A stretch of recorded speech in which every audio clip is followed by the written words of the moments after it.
오늘 우리에게 주신 말씀은 거친 세상에서 크리스천으로 살아남기라는 제목으로 말씀 나누겠습니다.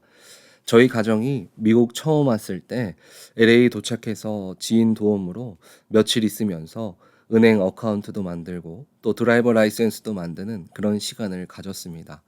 낯선 환경과 모든 것이 익숙하지 않은 상태에서 어른도 힘든 시간을 딸을 데리고 함께 무리하게 아침부터 저녁까지 미국 정착을 위해 필요한 것을 준비하게 되었습니다. 시차 적응도 안 된 상태여서 그런지 무리한 스케줄에 딸이 아프기 시작했습니다. 움직이는 차 안에서 열이 나고 또 토를 하게 되었습니다. 일정 스케줄을 모두 취소하고 도움을 받아 병원을 가게 되었습니다.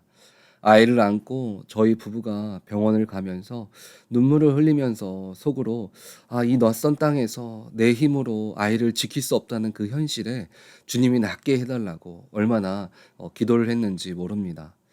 아마 오늘 이 예레미야의 마음이 그렇지 않았을까 생각해 보게 되었습니다.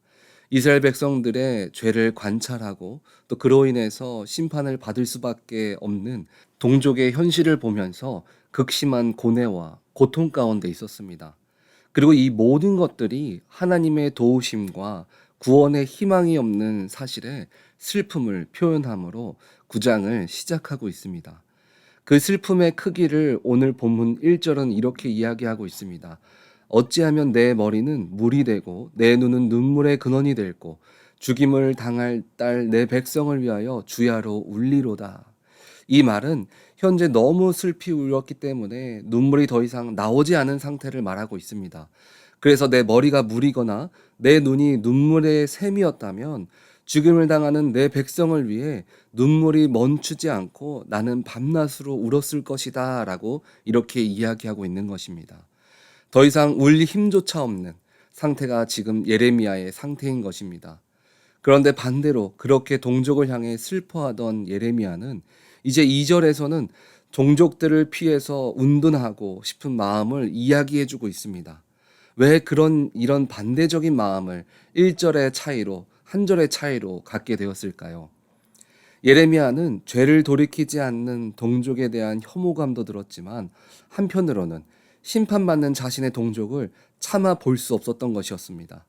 이런 예레미야의 심정을 보고도 하나님께서 하신 말씀은 3절 후반에 보면 그들이 나를 알지 못한다 하며 명확하게 용서할 수 없는 현실을 다시 한번 꼭 집어서 이야기해 주고 있습니다. 그리고 하나님을 알지 못하는 이스라엘 백성들이 어떤 모습으로 세상 가운데 살아가고 있는지 그 모습을 오늘 본문을 통해서 3절의 이후의 모습을 통해서 이야기해 주고 있습니다.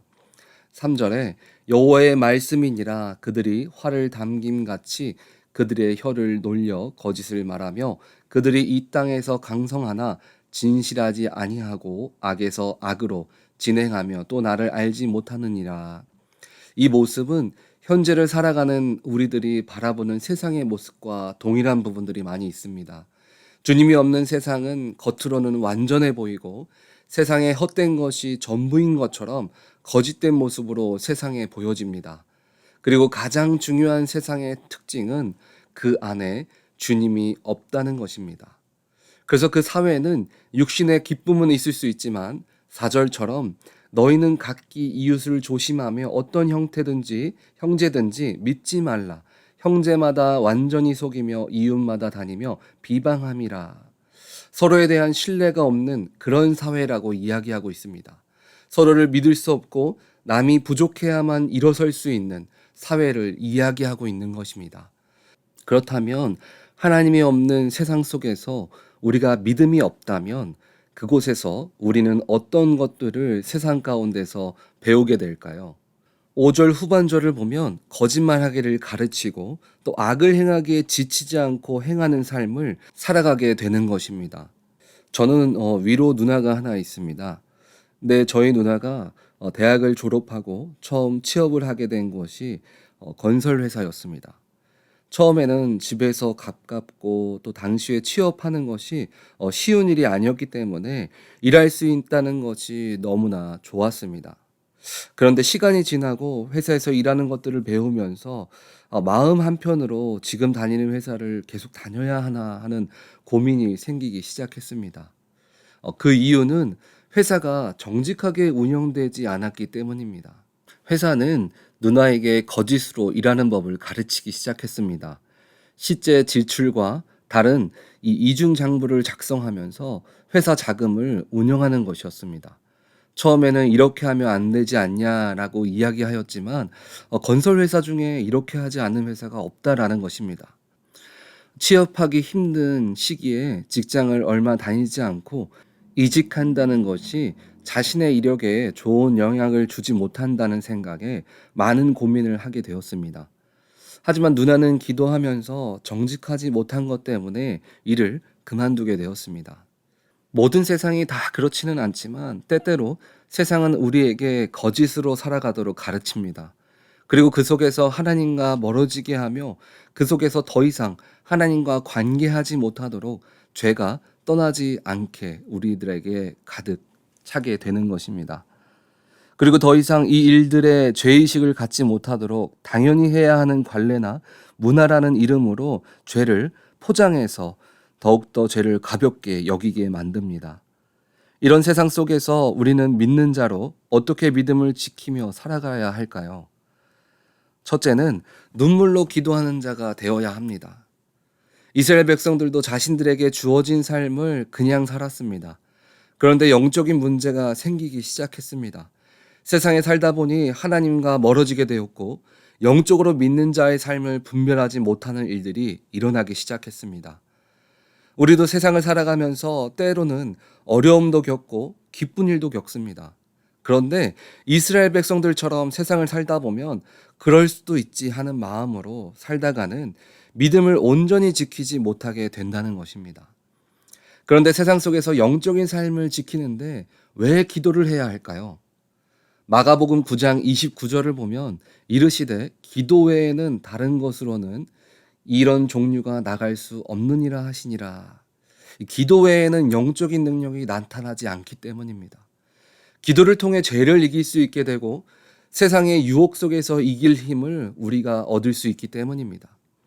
다윗이 전쟁을 나갈 때 그는 세상에서 보면 보잘것없는 작은 소년이었습니다.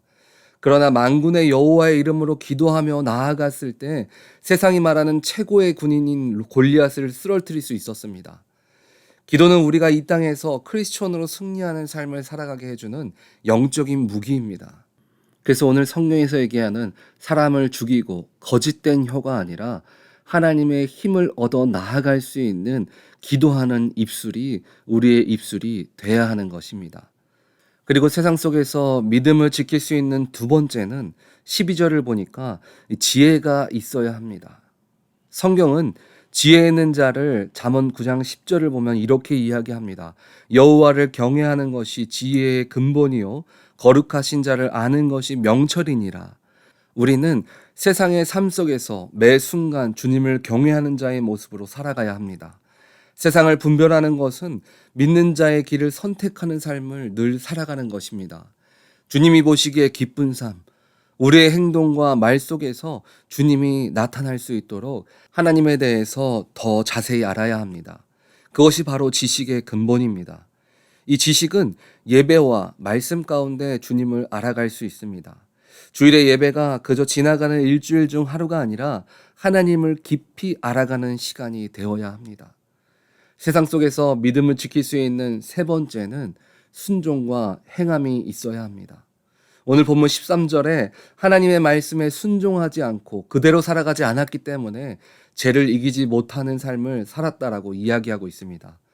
우리가 예배를 통하여 기도를 통하여 은혜를 받은 것은 그 순간을 위해서 은혜를 받은 것이 아니라 그 은혜를 통하여 세상을 이길 힘을 얻기 위해서입니다. 우리가 순종하며 행하는 삶을 산다는 것은 우리들의 믿음의 완성입니다. 우리는 그저 우리의 순간의 마음이 편하고자 신앙생활하는 것이 아니라 삶을 살아감을 통해서 그 은혜를 내 것으로 만드는 것입니다. 믿는 자라는 것은 교회를 열심히 다닌다고 모두 크리스천이 아닙니다. 하나님의 말씀을 알고 기도를 통해서 하나님과 교제하며 온전히 삶으로 살아가는 사람이 바로 믿는 자의 모습입니다. 우리 오렌지 한인교회 성도님들은 교회에서만 믿는 자로 살아가는 것이 아니라 거친 세상 속에서 믿는 자로 예수 그리스도의 이름으로 믿음을 지키며 말씀대로 삶 속에서 행하며 살아감으로 늘 승리하시기를 주님의 이름으로 간절히 축원합니다. 아멘.